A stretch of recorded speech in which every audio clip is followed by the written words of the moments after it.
조갑제 TV 시청자 여러분 안녕하십니까. 2019년 2월 28일 밤 9시 30분입니다. 지금 이 순간 가장 곤혹스러운 사람은 이 지구상에서 김정은일 것입니다. 지금 하노이에서 고민을 할 것입니다. 무슨 낯으로 북한으로 돌아갈 것인가. 큰 충격이었을 것입니다. 이런 사태를 예상하지 않았을 것입니다. 김정은은 66시간을 기차로 달려서 왔습니다. 그 66시간의 이벤트를 통해서 세계의 주목을 받는 데는 성공을 했습니다. 동시에 북한 사람들에게 이번에 가면은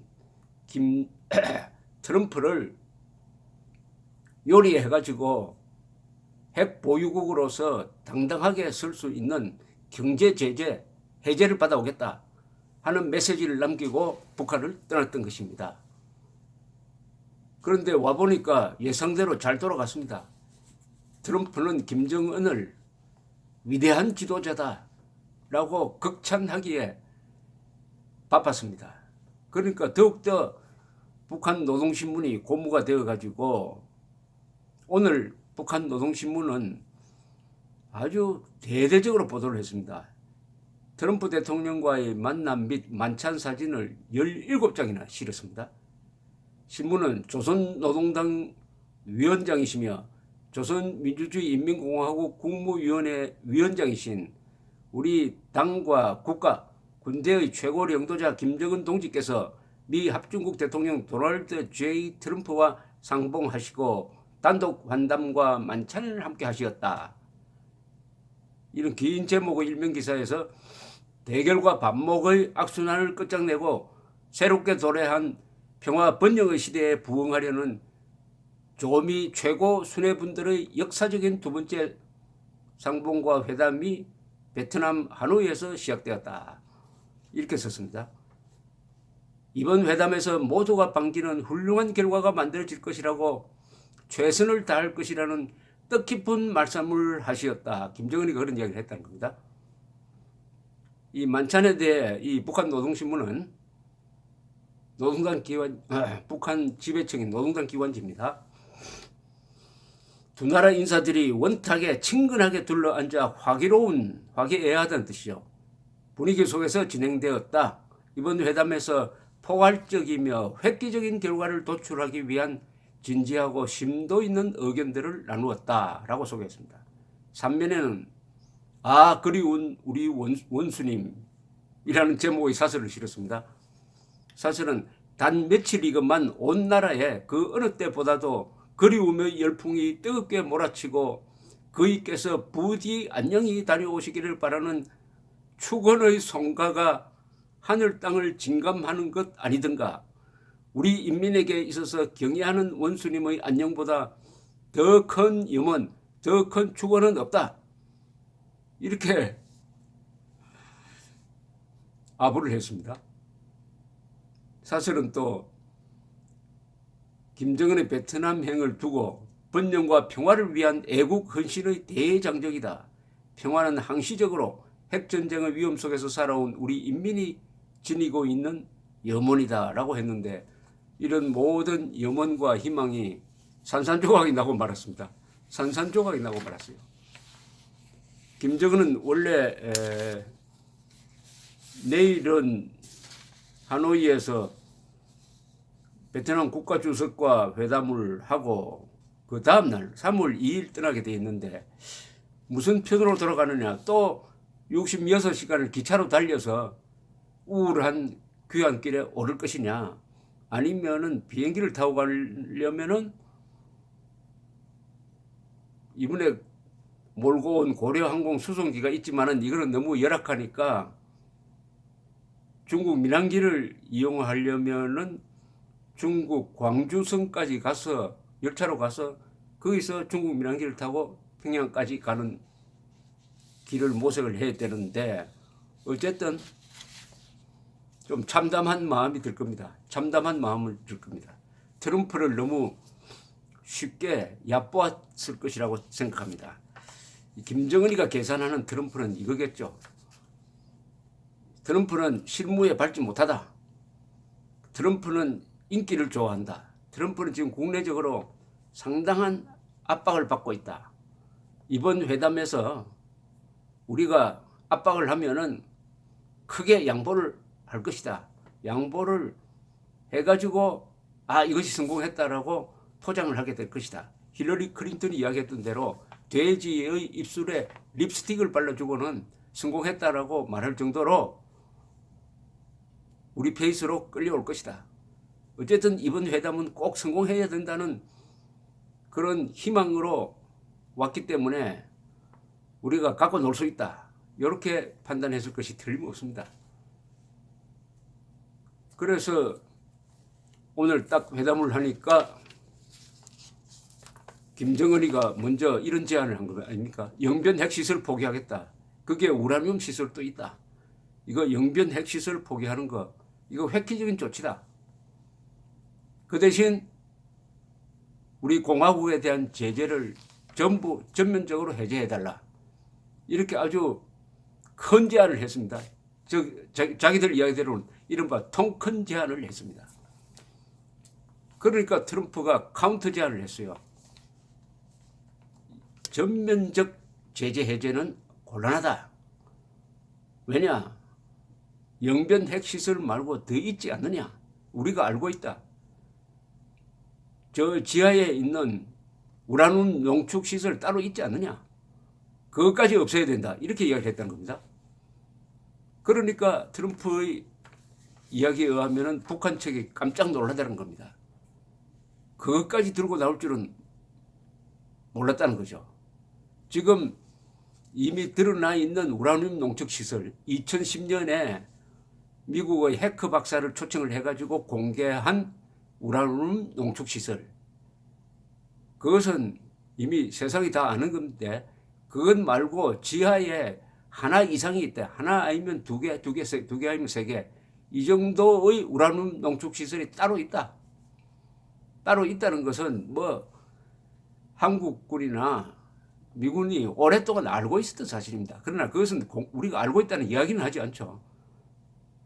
알고 있는 것을 노출시키면 안 되니까. 그리고 언론에는 많이 보도가 됐습니다. 어디에 있다, 어디에 있다. 그런데 그걸 딱 감추고 있다가 이번에 김정은한테 정식으로 트럼프가 들이댄 거죠. 당신들이 지하에 숨겨놓은 이것까지 다 해체해야 한다. 여기서 김정은이가 당황했을 겁니다. 놀랐다는 것은 당황했다는 거죠. 김정은은 선택을 해야 했습니다. 할 수 없다. 그렇게 하겠다. 하면은 어떻게 되느냐. 북한이 핵 보유국 지위를 유지하기 어렵게 됩니다. 핵 물질을 만들어내는 원자폭탄의 물질을 만들어내는 시설이 사라져버리면은 계속 원자폭탄을 만들 수가 없게 되는 거죠. 그러면 언젠가는 핵 보유국 위치를 상실하게 되는 거죠. 김정은의 계산은 이미 드러난 세상이 다 아는 영변만 꼬리 자르기 싫고 떼주고 나머지 몸통은 갖고 있겠다는 것이었는데 트럼프가 역제안을 하니까 합의가 이루어지지 않는 거죠. 종전선은 뭐 깊은 논의할 계제도 못 됐다고 생각합니다. 가장 중요한 문제를 딱 부딪혀 보니까 이것은 너무나 갭이 컸다는 거죠. 북한은 핵 보유국 상태에서 제재 해제를 받겠다는 것이고 핵 보유국으로서 제재 해제를 받겠다는 것이고 미국은 전면적 제재 해제를 해주려면은 북한이 근본적인 핵시설 폐기는 해야 된다. 많이 다릅니다. 이게 많이 다릅니다. 핵 보유국으로 인정하느냐 아니면 핵 보유국으로 인정하지 않느냐의 차이일 수가 있었습니다. 이렇게 해서 김정은이가 받아들일 수 없다고 하니까 트럼프도 받아들일 수 없고 해서 트럼프가 회담을 깨고 나와버렸습니다. 김정은은 쇼크에 빠졌을 것입니다. 트럼프가 이렇게 하는 수도 있구나. 트럼프의 계산은 어떠냐 하면은 김정은이 추측한 거하고는 다른 계산을 하고 있었겠죠. 만약 여기서 전면 해제를 해버리면은 미국 국내에서 와글와글 떠들 것이다. 영변 그 따위 가지고 전면 제재를 하면은 이제는 북한을 압박할 카드가 하나도 없지 않느냐. 도저히 김정은 요구를 받아들일 수가 없으니까 깰 수밖에 없었던 것입니다. 트럼프는 깰 수밖에 없었어요. 비로소 트럼프도 현실을 알게 되었고 바로 그 옆에 있었던 폼페오 국무장관이 상당한 견제를 했다고 합니다. 폼페오 국무장관이 견제를 아마 볼턴도 그들었겠죠. 자, 그다음에 이제 김정은의 문제입니다. 자, 김정은은 북한에서 흔히 수령이라고 그럽니다. 수령은 북한 사람들 생각으로는 신입니다. 신, 무오류입니다. 무오류. 북한의 유명한 유일사상 10대 원칙이라고 있는데 그게 뭐냐 하면은 수령에 대해서는 비판을 해도 안 되고 반대 의견을 제시해도 안 된다. 무조건적으로 무오류의 하느님 같은 존재로서 절대적으로 충성을 바쳐야 된다. 그러니까 김정은은 실수를 할 수가 없는 거예요. 그러니까 최고존엄이라고 하지 않습니까? 최고존엄, 한 사람 최고존엄, 신적 존재입니다. 북한 체제를 유지하는 것은 수령의 신적인 권위입니다. 그런데 이 신적인 권위가 어떻게 됐습니까? 더구나 북한 사람들의 마음을 이렇게 들뜨게 만들어 놓고 또 출발할 때도 사진 다 공개를 하고 근사한 회담이 지금 진행되고 있다고 해가지고 언론에서 막 선전을 했는데 결과가 이렇게 됐습니다. 쉽게 말하면 트럼프한테 뺨을 맞은 거예요. 최고 존엄에 침을 뱉은 것과 마찬가지입니다. 내일자 노동신문이 어떻게 보도를 할까? 저는 자목 궁금해집니다. 어떻게 보도를 할까? 아마 고민을 하고 있을 겁니다. 지금 북한 노동당 지도부가 이 사태를 어떻게 수습할 거냐? 김일성, 김정일, 김정은 3대에 걸쳐서 이렇게 최고 존엄의 권위가 손상된 적은 없었습니다. 김정은이가 모험을 했어요. 왜냐? 세계 언론 앞에 나가는 모험을 했습니다.